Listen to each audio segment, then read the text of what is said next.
কিভাবে প্রোগ্রামটা সাজিয়েছে ওইটা নিয়ে একটু বলে নেই যেন তোমরা একটু বুঝতে পারো বা ধারণা পাও। প্রথম কথা হচ্ছে আমরা 3 মাসের এই প্রোগ্রামে মোট 18টার মতো ক্লাস দিয়েছি বোটানি জুলজি টোটাল কভার করার জন্য, আর হচ্ছে 12টা মডেল টেস্ট নিব। প্রায় মডেল টেস্টটা সৃজনশীলের সাথে এমসিকিউ কে বেশি গুরুত্ব দিব যেন তুমি এমসিকিউর দক্ষতা অর্জন করতে পারো। প্রথমে আমি তোমাকে একটু বুঝিয়ে দেই টোটাল রুটিনটা একসাথে 3 মাসের শিডিউল যেহেতু দেওয়া হয়েছে একটা বার রুটিনটা বুঝিয়ে দেওয়া দরকার প্রয়োজন মনে করছি। প্রথমে হচ্ছে 11 তারিখ আর 13 তারিখ আমাদের ক্লাস মঙ্গল বৃহস্পতি 4টা থেকে 5:30 এই শিডিউলে চলবে রেগুলার ইনশাআল্লাহ। আচ্ছা, তো এই মঙ্গলবার বৃহস্পতিবার ক্লাস হবে 11 আর 13 তারিখ বোটানি ফার্স্ট চ্যাপ্টার, 2 দিন বোটানি ফার্স্ট চ্যাপ্টার আমরা পড়ব। আজকে যে শীটটা তোমাদের দেয়া হয়েছে সৃজনশীল শীটটা, এটার সাথে আগামী ক্লাসে আমরা এমসিকিউ শীটটাও দিব। এটা তো এটা সৃজনশীল শীটটা আজকে দিয়েছি তোমাদেরকে। তো তারপরে হচ্ছে 15 আর 16 তারিখে তোমরা পরীক্ষা দিতে আসবা বোটানি ফার্স্ট চ্যাপ্টারের। এই পরীক্ষাটাই হচ্ছে সৃজনশীল হচ্ছে 2টা দিব আমরা, আর হচ্ছে এমসিকিউ থাকবে এখানে সৃজনশীল হচ্ছে 2টা থাকবে আর এমসিকিউ থাকবে হচ্ছে মোট 80টা। তাহলে এমসিকিউ বেশি পরীক্ষা নিব আমরা, একটু টাইম নিয়ে পরীক্ষা দিতে আসবা। যেমন হচ্ছে ধরো মোটামুটি 2 ঘন্টার মতো সময় লাগবে এখানে পরীক্ষা, 2 থেকে 2.5 ঘন্টা সময় লাগতে পারে পরীক্ষা দিতে এমসিকিউ সহকারে। তো এভাবে গেল বোটানি ফার্স্ট চ্যাপ্টার। তারপরে হচ্ছে আমরা শুরু করব জুলজি ফার্স্ট চ্যাপ্টার, একটা ক্লাসে শেষ করব। বোটানি সেকেন্ড চ্যাপ্টার ছোট অধ্যায়গুলো একদিনে শেষ করব। তারপরে ছোট অধ্যায়গুলো একসাথে পরীক্ষা নিব, 2টা একসাথে পরীক্ষা নিয়েছি একই রকম, সৃজনশীল 2টা এমসিকিউ 80টা। এভাবে প্রতিটা টপিকস এর এরপর একটা একটা করে ক্লাস দিব। শুধুমাত্র বোটানি নবম অধ্যায়ে যে শুধুমাত্র হচ্ছে 2টা ক্লাস দিয়েছি, ওইটা বোটানি নবম অধ্যায়টা শেষ করতে 2 দিন লাগবে। আচ্ছা, তো এছাড়া বাকি সবগুলোর পরীক্ষা এভাবেই নিচ্ছি। শেষ দিকে হচ্ছে বোটানির একটা ফুল পরীক্ষা, জুলজির বোটানির ফুল একটা শর্ট সিলেবাসের উপর পরীক্ষা, বোটানির আরেকটা হচ্ছে ফুল পরীক্ষা নিয়েছি, তবে এই পরীক্ষাটা হচ্ছে এমসিকিউ করে ফেলতে পারি, এটা টোটালটা এমসিকিউ পরীক্ষা নিয়ে নিতে পারি।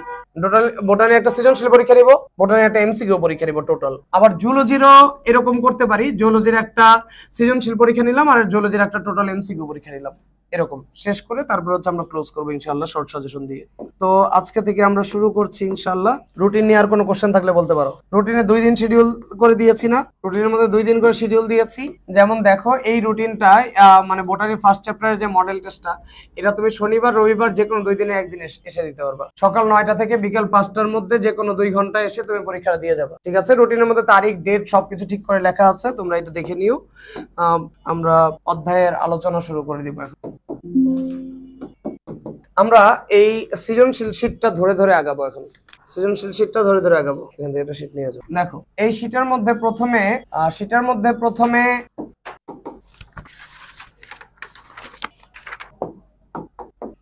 আচ্ছা তাকাবা, মনোযোগ দিবা এই সময়, সাইডে কোনো কথা বলবা না, কারণ রিভিশন প্রোগ্রাম আমি তোমাদেরকে থামিয়ে থামিয়ে পড়াতে পারবো না। এখানে প্রথমে জ্ঞানমূলক অনুধাবনমূলক প্রশ্ন দেওয়া আছে বিগত বোর্ডে যা যা এসেছে। তো এই জ্ঞানমূলক অনুধাবনমূলক প্রশ্নগুলো আমরা এই সময় এসে আলোচনা করবো না, আমরা সৃজনশীল বা বড় প্রশ্নগুলোর প্রতি বেশি গুরুত্ব দিব। জ্ঞানমূলক অনুধাবনমূলক প্রশ্ন তুমি পড়ে ফেলবা, পড়ার নিয়ম বলছি, মনোযোগ দিয়ে খেয়াল করো। জ্ঞানমূলক অনুধাবনমূলক প্রশ্ন বাসায় যেয়ে পড়ে ফেলবা, আজকের টপিকস এর পড়া আজকে বাসায় যেয়ে পড়ে ফেলবা। সপ্তাহে 2টা ক্লাস, 2 দিন আমার কাছে আসো, এই 2 দিন তোমার বায়োলজি রুটিন করবা। তোমার তো এই 3 মাসে একটা প্ল্যান আছে, রুটিন ওয়াইজ তো তুমি আগাবা। তো প্ল্যান ছাড়া পড়াশোনা করলে তো লাভ হবে না, তুমি তো রুটিন নিয়ে তোমার আগাতে হবে। তো সেই রুটিনটা তুমি যে করবা, আজকে 2 দিন হচ্ছে মঙ্গল বৃহস্পতি আমার কাছে আসবা, মঙ্গল বৃহস্পতি রাতের মধ্যে বায়োলজির গুরুত্ব বেশি দিবা, রুটিনে এই দিনটাই বায়োলজি বেশি রাখবা। এবং আমি প্রতিদিন আসলে তোমাকে একটা শীট ধরাই দিব, সেই শীটটা হচ্ছে বাসায় যে সলভ করা শুরু করবা। জ্ঞানমূলক অনুধাবনমূলক প্রশ্ন আমি আলোচনা করবো না, এটা বাসায় যে তুমি পড়ে ফেলবা। আমি সৃজনশীলে ঢুকে যাবো ডাইরেক্ট। এই যে সৃজনশীলে ঢুকলাম, 1 নাম্বার সৃজনশীল থেকে তোমার কাজ হচ্ছে আমি স্লাইড গুলা বের করতে করতে প্রতিটা টপিকস এর স্লাইড আমি বের করবো আর পড়াবো একটা একটা করে। আমি স্লাইড বের করতে করতে তুমি কি করবা, বইয়ের মধ্যে এই টপিকসটা বের করে ফেলবা। গ ঘ সবগুলো আমরা আলোচনার চেষ্টা করবো ইনশাআল্লাহ। যেমন গ নাম্বারে হচ্ছে এমআরএনএ, দেখো আমি পড়ার নিয়মটা আগে বুঝাই নিচ্ছি। সাপোজ হচ্ছে আমি তোমাকে কি পড়াবো, এখন গ নাম্বারটা পড়াবো। গ নাম্বারে হচ্ছে খ চিত্রের গঠন, খ চিত্রটা হচ্ছে একটা এমআরএনএ, এটার গঠন তোমাকে আমি পড়াবো। আমি স্লাইড রেডি করতে করতে তুমি এর মধ্যে হচ্ছে বইয়ের মধ্যে বের করবা বা তোমার লেকচার খাতা বের করবা। তোমরা যারা আগে আমার কাছে পড়েছো, তোমাদের কাছে লেকচার খাতা আছে না, লেকচার খাতাটা বের করে ফেলবা, সেটা বেস্ট হয় যদি বের করতে পারো। আর যদি সেটা না থাকে, বোটানি প্রথম অধ্যায়ে বইয়ের মধ্যে হচ্ছে এমআরএনএটা বের করে ফেলবা। যার লেকচার খাতা নাই, এখন আর কোনো সংগ্রহ করার সময় নেই, এখন এগুলো সংগ্রহ করার সময় নেই। যার লেকচার খাতা আছে ভালো, নাই বই বের করবা, বইয়ের টপিকস ধরে পড়াবো। এভাবে সৃজনশীল ধরে ধরে আমরা হচ্ছে অধ্যায়গুলো রিভিশন করার চেষ্টা করবো ইনশাআল্লাহ। তাকাও প্রথমে আলোচনা করছি এই অংশটা নিয়ে। যেমন দেখতে পাচ্ছি এখানে বলছে উদ্দীপকে উল্লেখিত খ চিত্রটার গঠন আর কাজ বর্ণনা করো। খ চিত্রটা দেখতে পাচ্ছি 100 হলে অবভিয়াসলি সেটা কি হয়, আরএনএ হয়। আর যেহেতু হচ্ছে এই সুতাটা 5 প্রাইম থেকে 3 প্রাইম, 5 প্রাইম থেকে 3 প্রাইমে এরকম ভাবে থাকে, যেটা সেটা হচ্ছে এমআরএনএ। আর টিআরএনএটা তো হচ্ছে ক্লোভার লিফের মতো হবে, মানে হচ্ছে এরকম ভাবে থাকবে, তার মধ্যে ডানা থাকবে এরকম টিআরএনএ। তো এটা টিআরএনএ না, এটা কি আরএনএ? তাহলে এমআরএনএ এর গঠন চেয়েছে, আমরা এমআরএনএ এর গঠনটা পড়বো এখন। এমআরএনএ এর গঠন পড়ছি, বোর্ডে দেখাবে। আরএনএ এর গঠন হচ্ছে পড়তে গেলে প্রথমে আরএনএ কয় প্রকার সেটা একটু জেনে নেই, একটু স্টাডি করে নেই। আরএনএ এর প্রকার, এগুলো সব বোর্ডের প্রশ্ন। ঢাকা বোর্ড 2023, আমরা আগে বাদ দিতে বলতাম, রিসেন্ট ঢাকা বোর্ডটা বাদ দিতে বলতাম ওই প্রশ্নগুলো। এবার সেটা আমরা করব না, কারণ হচ্ছে 24 সালে প্রশ্ন হয়ে গিয়েছিল, ঠিক আছে, পরীক্ষাটা হয়নি, তো আমরা বাদ দিব না। 23 সাল যেহেতু 2 বছর আগের সাল, আমরা বাদ দিব না, কোনো কিছু বাদ দিব না, আমাদের কোনো কিছু বাদ দেওয়ার নেই, সব পড়তে হবে, ঠিক আছে। ঢাকা বোর্ডে এসেছে তাই বাদ দিব, এই ধরনের কোনো প্রশ্নটাই 24 সালে ঢাকা বোর্ডে পরীক্ষা হয়নি, মানে কোনো বোর্ডেই পরীক্ষা হয়নি, সুতরাং এটা বাদ দেওয়ার চিন্তা ভাবনা নাই আমাদের, সব পড়বো। আরএনএ 5 ভাগে বিভক্ত। ট্রান্সফার আরএনএ, টিআরএনএ কে কি বলি আমরা? Transfer RNA. প্রোটিন তৈরির জন্য টিআরএনএ এর কাজ হচ্ছে অ্যামাইনো অ্যাসিড গুলাকে ট্রান্সফার করে প্রোটিন তৈরির হেল্পের জন্য। তাহলে প্রোটিন তৈরিতে সাহায্য করার জন্য কি ট্রান্সফার করে সে? অ্যামাইনো অ্যাসিড গুলাকে ট্রান্সফার করে। প্রোটিন তৈরির জন্য অ্যামাইনো অ্যাসিড গুলাকে কার কাছে নিয়ে যায়? টিআরএনএ প্রোটিন তৈরির জন্য অ্যামাইনো অ্যাসিড গুলাকে কার কাছে নিয়ে যায়? রাইবোজোমের কাছে নিয়ে যায়। তাহলে রাইবোজোমের কাছে নিয়ে যাওয়ার জন্য যে আরএনএ আছে, সেই আরএনএ এর নাম কি আরএনএ? টিআরএনএ বা ট্রান্সফার আরএনএ। মেসেঞ্জার আরএনএ বার্তা দেয়, মেসেজ দেয়। আমাদের কোষে সকল কার্যক্রম নিয়ন্ত্রণ হয় প্রোটিন তৈরির মাধ্যমে। আমাদের কোষে সকল কার্যক্রম নিয়ন্ত্রিত হয় কি তৈরির মাধ্যমে? প্রোটিন তৈরির মাধ্যমে। সেই প্রোটিন তৈরির জন্য যে মেসেজটা, সেই মেসেজটা কে দিবে? মেসেঞ্জার আরএনএ বা এমআরএনএ। মেসেঞ্জার আরএনএ বা এমআরএনএ। তারপরে আমাদের বডিতে কিছু বংশগতীয় আরএনএ থাকে, তাদেরকে বলা হয় জেনেটিক আরএনএ। না, আমাদের দেহে থাকে না এগুলো, এগুলো ভাইরাসের দেহে থাকে। ভাইরাসের দেহে কিছু আরএনএ আছে, ওইটাই ওরা হচ্ছে জেনেটিক্যাল বস্তু, তো সেটাকে বলা হয় বংশগতীয় বস্তু বা জেনেটিক আরএনএ। বংশগতীয় বস্তু বা কি আরএনএ? Genetic RNA. কিছু আরএনএ আছে রাইবোজোমের মধ্যে থাকে, রাইবোজোম গঠনে সহায়তা করে, তাদেরকে বলা হয় আরএনএ বা রাইবোজোমাল আরএনএ। আর কিছু ক্ষুদ্র আরএনএ থাকে যেটা হচ্ছে কোষের মধ্যে বিভিন্ন এনজাইম বা গঠন তৈরিতে সহায়তা করে, তাদেরকে বলে মাইনর আরএনএ। তাদেরকে কি বলা হয়? Minor RNA. এবার আমাদের আলোচ্য বিষয় হচ্ছে এমআরএনএ বা মেসেঞ্জার আরএনএ এর গঠন। পরীক্ষায় আসে গ নাম্বারে। জাস্ট চিত্রটা দিয়ে বইতে যতটুকু লেখা আছে ততটুকু লিখতে হবে। আমি আলোচনা করছি, খুব মনোযোগ দিয়ে খেয়াল করবা এই সময়। মেসেঞ্জার আরএনএ হচ্ছে কে তৈরি করেছে? তাকাও, মেসেঞ্জার আরএনএ কোষের মধ্যে ছিল না ফার্স্টে, ওকে তৈরি করেছে ডিএনএ। কে তৈরি করেছে? ডিএনএ। বোর্ডে তাকাবা। কোষের মধ্যে প্রধান কার্যক্রম নিয়ন্ত্রণ করে আমাদের নিউক্লিয়াসের ভিতরে থাকা ডিএনএ। কোষের মধ্যে প্রধান কার্যক্রম নিয়ন্ত্রণ করে নিউক্লিয়াসের ভিতরে থাকা ডিএনএ। নিউক্লিয়াসের ভিতরে যে ডিএনএ আছে সেটা ট্রান্সক্রিপশন প্রক্রিয়ার মাধ্যমে আরএনএ বানায়। ট্রান্সক্রিপশন প্রক্রিয়ার মাধ্যমে কি বানায়? ট্রান্সক্রাইব মানে হচ্ছে কপি করা। ডিএনএ একটা আরএনএ কপি করে। ডিএনএ একটা আরএনএ কি করে? কপি করে। সেই আরএনএটা নিউক্লিয়ার রন্ধ্র দিয়ে সাইটোপ্লাজমে আসে। সেই আরএনএটা নিউক্লিয়ার রন্ধ্র দিয়ে কোথায় আসে? সাইটোপ্লাজমে এসে। সাইটোপ্লাজমে এসে সবাইকে হচ্ছে সংকেত দেয়। আমি ডিএনএ এর কাছ থেকে শুনে এসেছি আরএনএ মানে প্রোটিন বানানোর জন্য। তাহলে ডিএনএ কি বানালো এখন? আরএনএ। সেই আরএনএ কি নিউক্লিয়াসের ভিতরে বসে থাকে না রন্ধ্র দিয়ে বাইরে বের হয়ে আসে? রন্ধ্র দিয়ে বাইরে বের হয়ে মেসেজ দেয়। কি দেয়? মেসেজ দেয় বলে ওকে বলে মেসেঞ্জার আরএনএ। মেসেজ দেয় বলে ওকে কি আরএনএ বলা হয়? মেসেজ দেয় বলে ওকে কি আরএনএ বলা হয়? কি তৈরির মেসেজ দেয়? প্রোটিন তৈরির মেসেজ দেয়। কি তৈরির মেসেজ দেয়? আরেকবার ফার্স্ট থেকে আমরা বলি। মেসেঞ্জার আরএনএ কি কোষের মধ্যে আগে থেকে ছিল না নতুন তৈরি হয়েছে? নতুন তৈরি হয়েছে। কে বানিয়েছে তাকে? ডিএনএ বানিয়েছে। কোথায় বানিয়েছে? নিউক্লিয়াসের ভিতরে বানিয়েছে। তাহলে ডিএনএ একটা আরএনএ বানিয়েছে। এই আরএনএ এর নাম কি আরএনএ? Messenger RNA. এই আরএনএ এর নাম কি RNA? Messenger RNA. Messenger RNA কি নিউক্লিয়াসের ভিতরেই বসে থাকবে না রন্ধ্র দিয়ে বাইরে চলে আসে? নিউক্লিয়ার রন্ধ্র দিয়ে বাইরে চলে আসে। সাইটোপ্লাজমে এসে মেসেজ দিচ্ছে। কি তৈরির মেসেজ দিচ্ছে?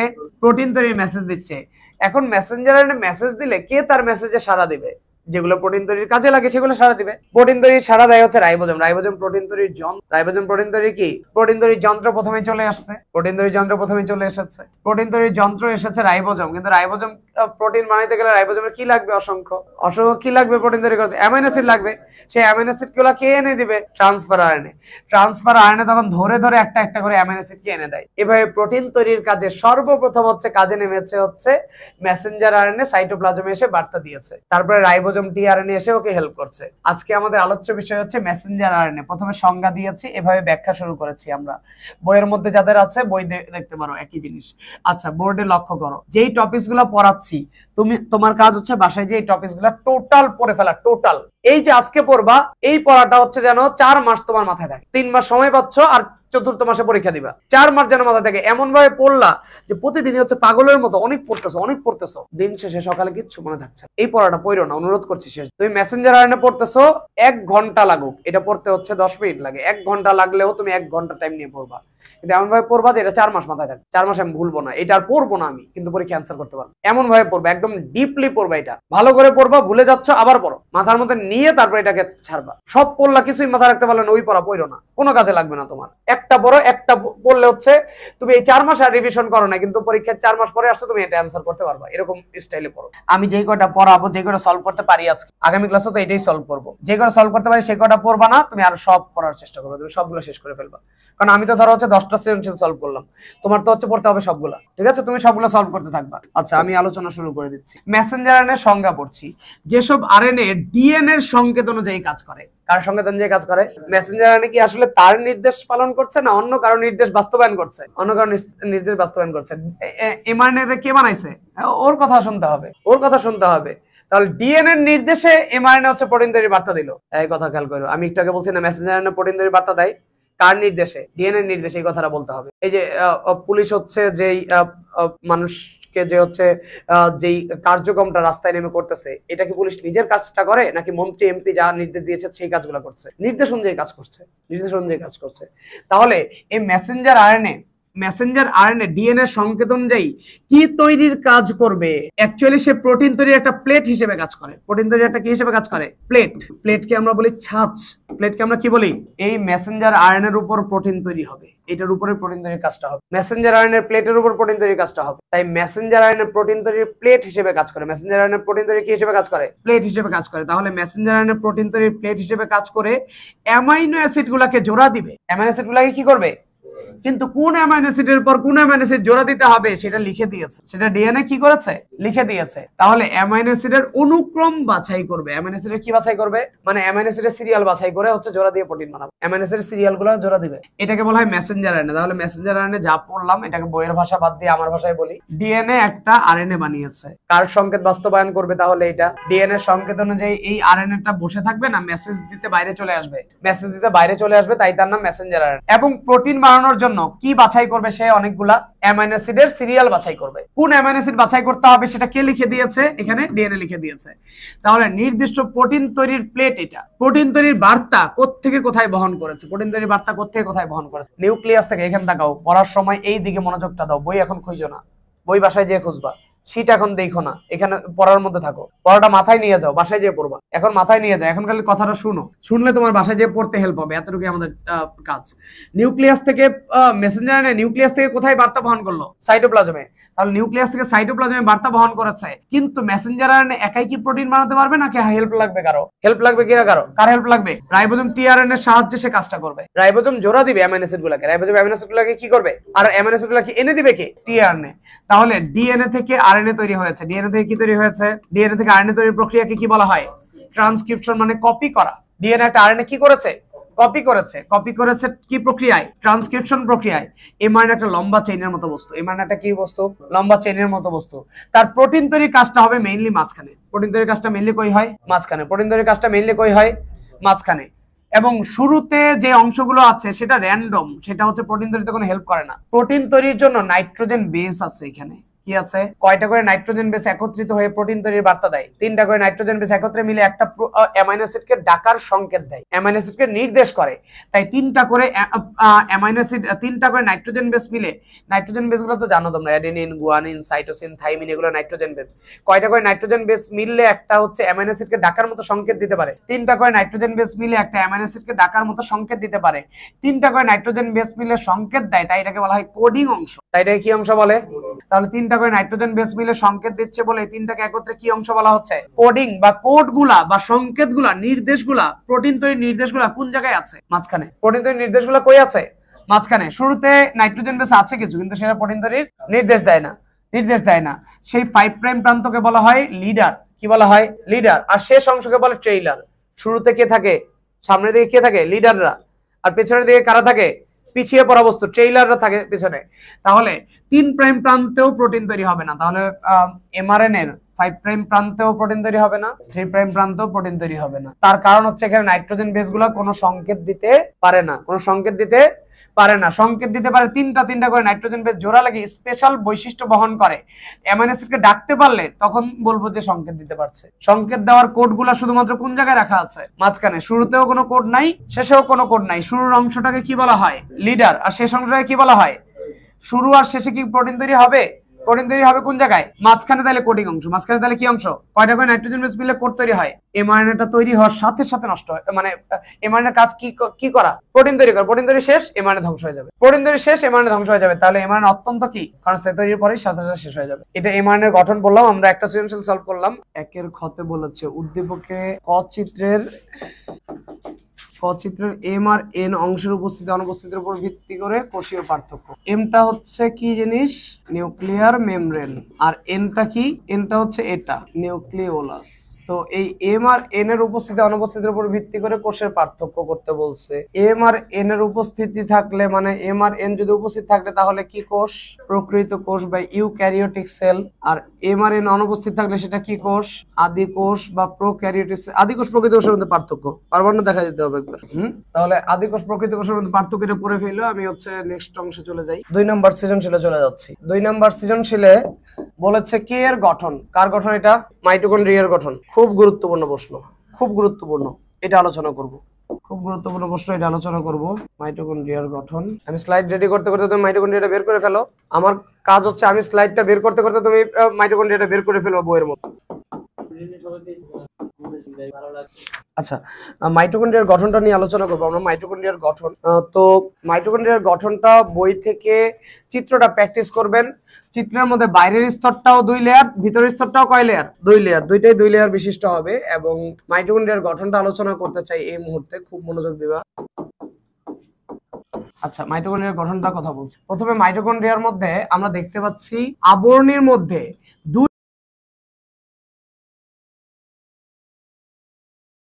দুইটা মেমব্রেন আছে। এই বাইরের একটা মেমব্রেন, ভিতরের একটা মেমব্রেন। কয়টা মেমব্রেন হলো? প্রত্যেকটা মেমব্রেন কয় লেয়ার বিশিষ্ট? 2 লেয়ার বিশিষ্ট। তাহলে মাইটোকন্ড্রিয়ার প্রত্যেকটা মেমব্রেন বাই লেয়ার বিশিষ্ট। প্রত্যেকটা মেমব্রেন কয় লেয়ার বিশিষ্ট? মাইটোকন্ড্রিয়ার প্রত্যেকটা মেমব্রেন কয় লেয়ার বিশিষ্ট? 2 লেয়ার বিশিষ্ট বা বাই লেয়ার বিশিষ্ট। মাইটোকন্ড্রিয়াতে এই বাই লেয়ারের কয়টা মেমব্রেন আছে? এটা বাই লেয়ার, এটা বাই লেয়ার। বাই লেয়ারের কয়টা মেমব্রেন? 2টা মেমব্রেন। এবং মেমব্রেনটা লিপোপ্রোটিন বাই লেয়ার দিয়ে গঠিত। মেমব্রেনটা কি বাই লেয়ার? লিপিড যোগ প্রোটিনের বাইলেয়ার। তাহলে মাইটোকন্ড্রিয়ার মেমব্রেনের মধ্যে লিপিড আর প্রোটিন আছে। মাইটোকন্ড্রিয়ার মেমব্রেনের মধ্যে কি আছে? লিপিড আর প্রোটিন রয়েছে। লিপিড প্রোটিনের এই মেমব্রেনকে বলা হয় লিপোপ্রোটিন মেমব্রেন। লিপিড প্রোটিনের এই মেমব্রেনকে কি বলা হয়? লিপোপ্রোটিন বাইলেয়ার দিয়ে গঠিত।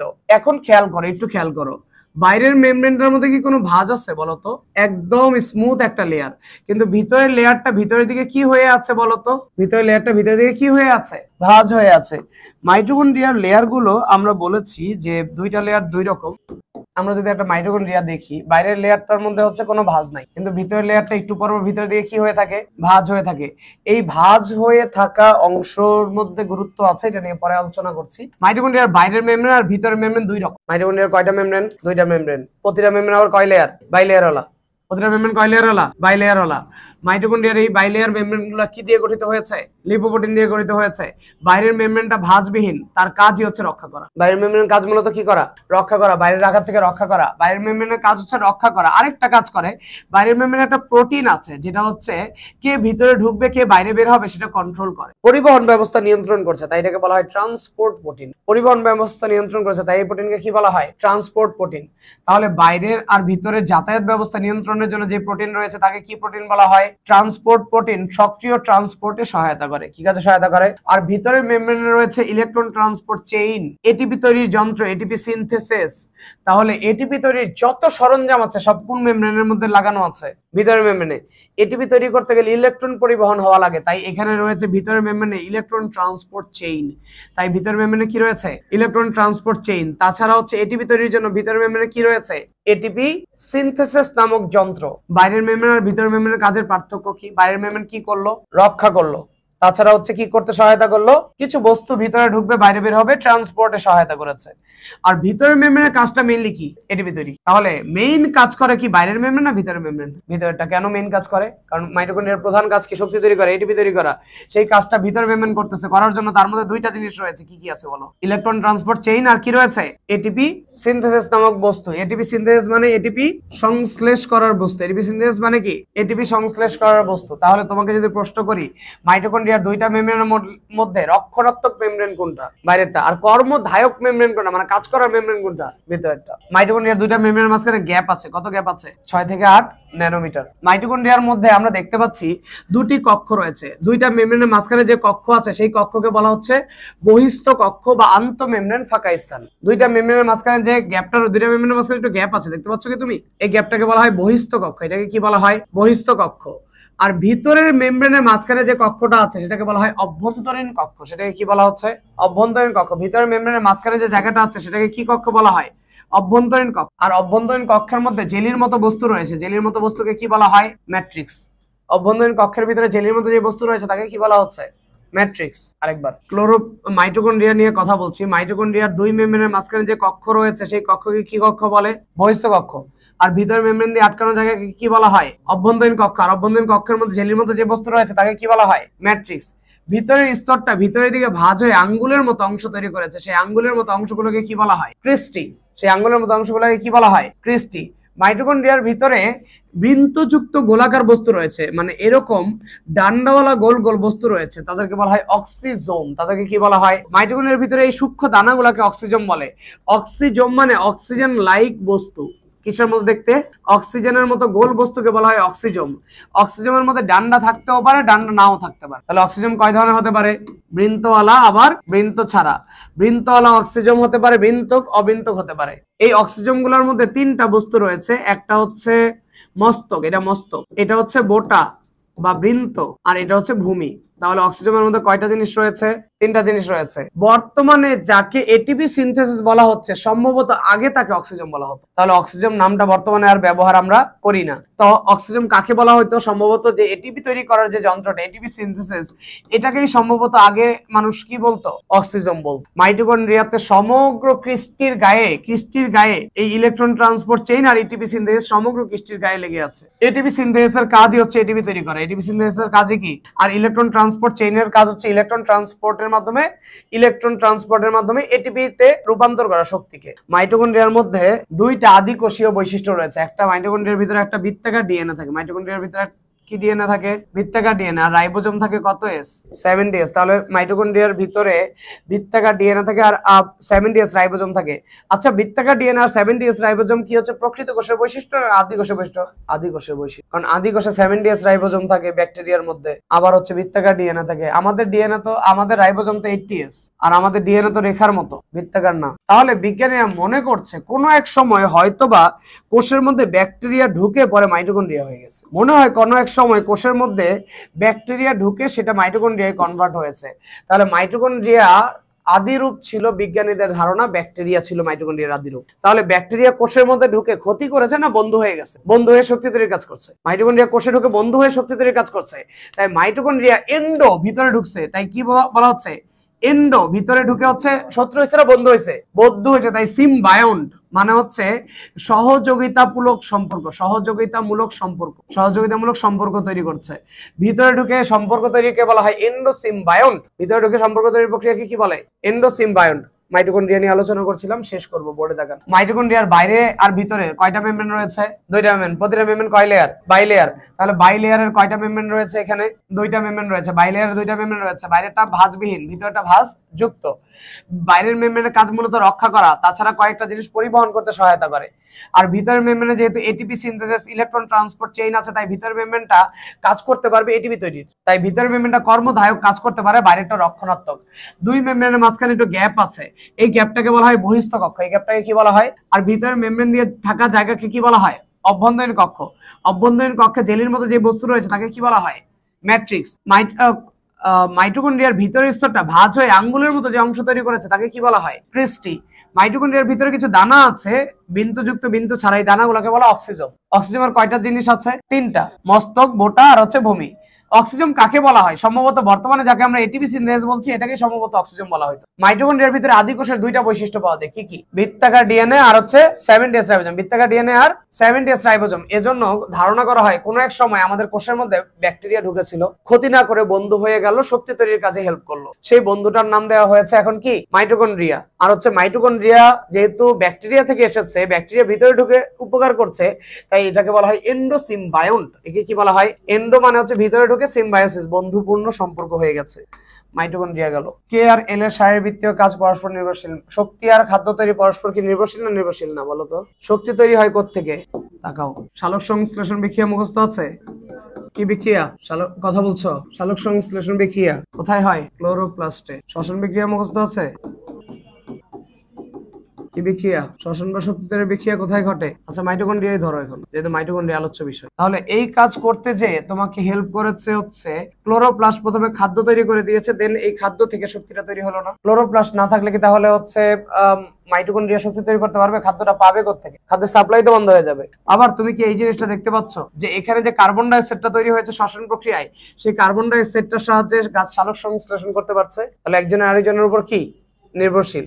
এরকম ভাবে যত হচ্ছে পয়েন্ট দিতে পারো, ব্যাখ্যা দিতে পারো, এগুলো হচ্ছে গুরুত্বমূলক প্রশ্নগুলো তুমি পড়ে ফেলবা নিজের মতো করে, ঠিক আছে? যেটা বুঝাই দেওয়ার মেইন টপিক ওইটা আমরা আলোচনা করব। রুটিনটা দিয়েছি, রুটিনটা ভালো করে দেখবা। এই রুটিন অনুযায়ী আমরা ইনশাআল্লাহ আগাবো। সম্ভব হলে শেষ দিকে ক্লাস যদি বাড়ানো লাগে সেই ক্ষেত্রে আমরা চিন্তা করব, পরীক্ষা যদি বাড়ানো লাগে চিন্তা করব, কিন্তু এটা যেটা দিয়েছে এটা নিবই ইনশাআল্লাহ। এটা যেটা দিয়েছে এটা নিবই ইনশাআল্লাহ।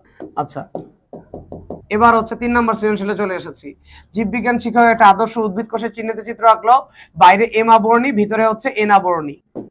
প্রতিটা প্রশ্ন আমরা আলোচনা করার চেষ্টা করবো যতটুকু সম্ভব। তুমি বাসায় যে কি করবা, টোটাল ফার্স্ট থেকে পড়া শুরু করবা। তোমার ক্লাস দিব 2 দিন, 2 দিনের মধ্যে শেষ করবা যেমনে পারো। শেষ যদি করতে না পারো তাহলে হচ্ছে আর কি করবা বলো? এরপরে তার সম্ভব না, এর মধ্যে শেষ করতে হবে। আমি তোমাকে যে শীটটা দিয়েছি এই শীটটা তোমার শেষ করতে হবে। এটা বললে সব প্রশ্ন সম্পর্কে ধারণা পেয়ে যাবে ইনশাআল্লাহ। সামনের দিন আমরা এই প্রথম অধ্যায়ের এমসিকিউ শীট দিয়ে দেব ইনশাআল্লাহ। তোমার কাজ এই সৃজনশীল এমসিকিউ ভালো করে সলভ করা।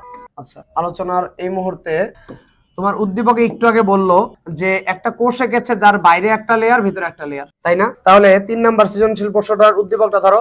একটা আদর্শ উদ্ভিদ কোষের চিত্র আঁকলো যার বাইরে এম আবরণ, যেটা নির্জীব। যেটা কি নির্জীব মানে কি? জীবন নাই। জীবন নাই, সেই জীবন নাই বস্তুটা হচ্ছে কি হবে? অবশ্যই কি? কোষ প্রাচীর। তারপরে ভিতরে একটা সজীব আবরণ এঁকেছে যার জীবন আছে। জীবন আছে, ওই আবরণটার নাম কি?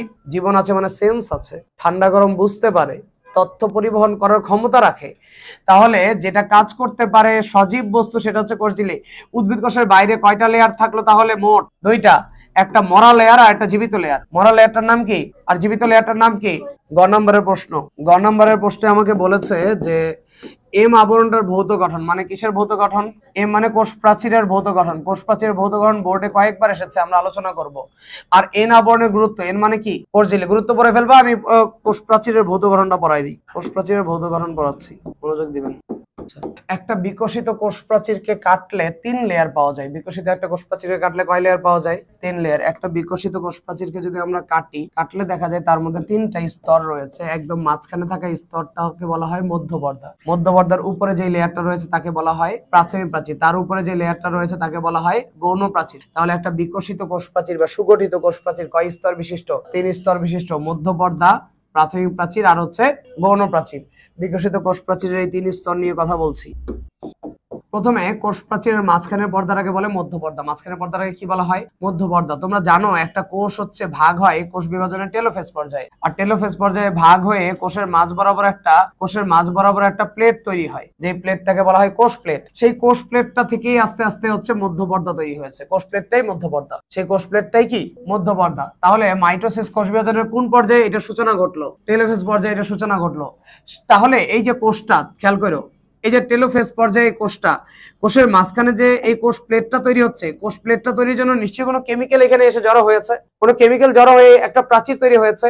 সেই কেমিক্যালটা নিঃসরণ কাজে হেল্প করেছে এন্ডোপ্লাজমিক রেটিকুলাম আর গোলগি বডি। কি কি কেমিক্যাল নিঃসরণে হেল্প করেছে? এন্ডোপ্লাজমিক রেটিকুলাম থেকে এসেছে ফ্র্যাগমোপ্লাস্ট। কি এসেছে? ফ্র্যাগমোপ্লাস্ট। ফ্র্যাগমো মানে প্রাচীর, ফ্র্যাগমা মানে কি? প্রাচীরযুক্ত একটা কণা, প্রাচীরযুক্ত একটা প্লাস্ট কণা, যেটা মাঝখানে এসে, এই প্রাচীরযুক্ত একটা কণা মাঝখানে এসে এই মানে কোষ প্রাচীরের মধ্যপর্দা তৈরি করলো। আর গোলগি বডি থেকে এসেছে পেকটিন জাতীয় ভেসিকল। কি ভেসিকল? ভেসিকল মানে গহ্বর। ভেসিকল মানে কি?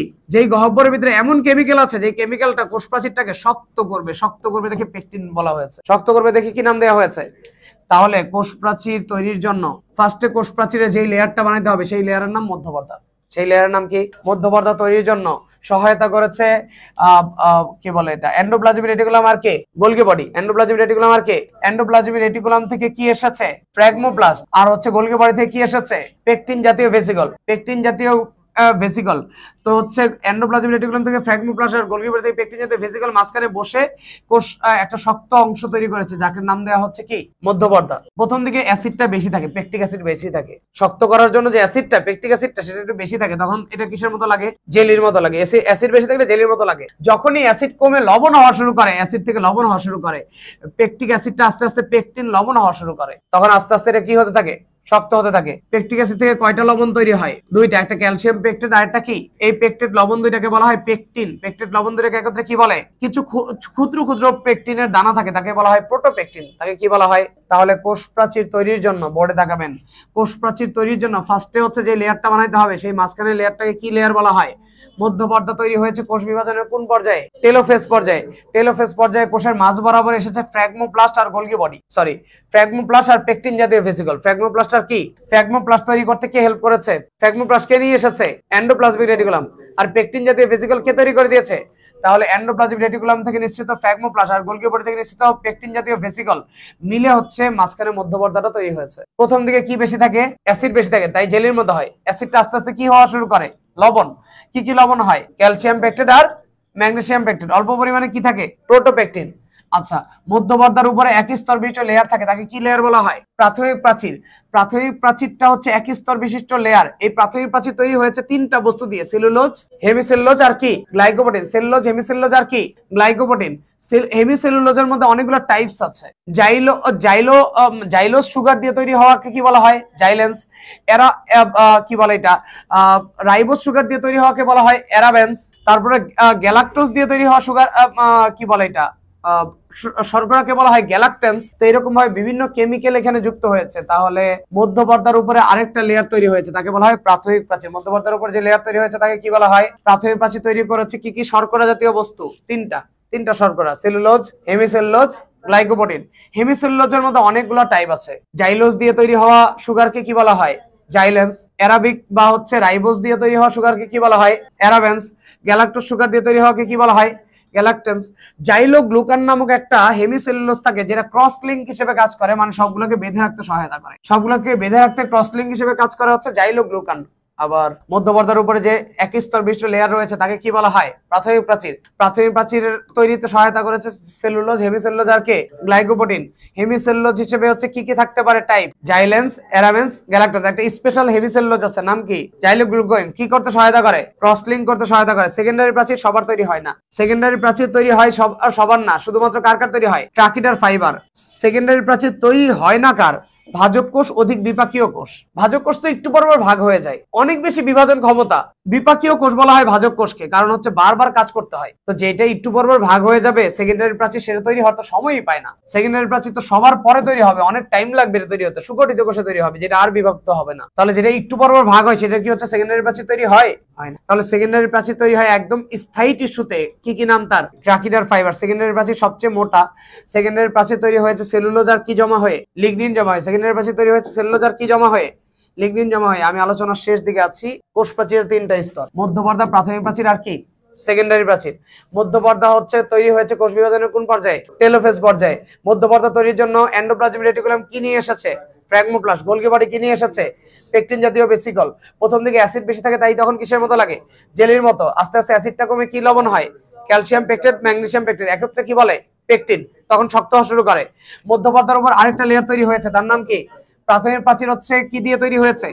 Cellulose, hemicellulose, glycoprotein. হেমিসেলুলোজের মধ্যে কি কি টাইপ আছে? জাইলেন্স, অ্যারাবেন্স, গ্যালাকটেন্স, এগুলো সব শর্করা জাতীয় বস্তু। একটা স্পেশাল হেমিসেলুলোজ আছে, ক্রস লিংক করে সবাইকে জোড়া দিয়ে রাখবে, জাইলোগ্লুকান। সেকেন্ডারি প্রাচীর কি সবার তৈরি হয়?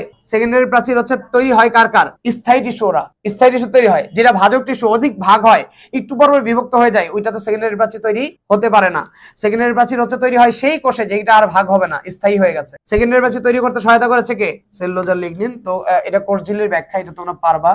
আমরা 3 নাম্বার পর্যন্ত সলভ করলাম। 4 নাম্বার সৃজনশীল থেকে আগামী ক্লাসে আমরা সলভ করবো ইনশাআল্লাহ। তো তোমাদের কাজ হচ্ছে যতটুকু পড়ালাম এতটুকু তো পড়বাই, পুরাটাই সলভ করার চেষ্টা করবা।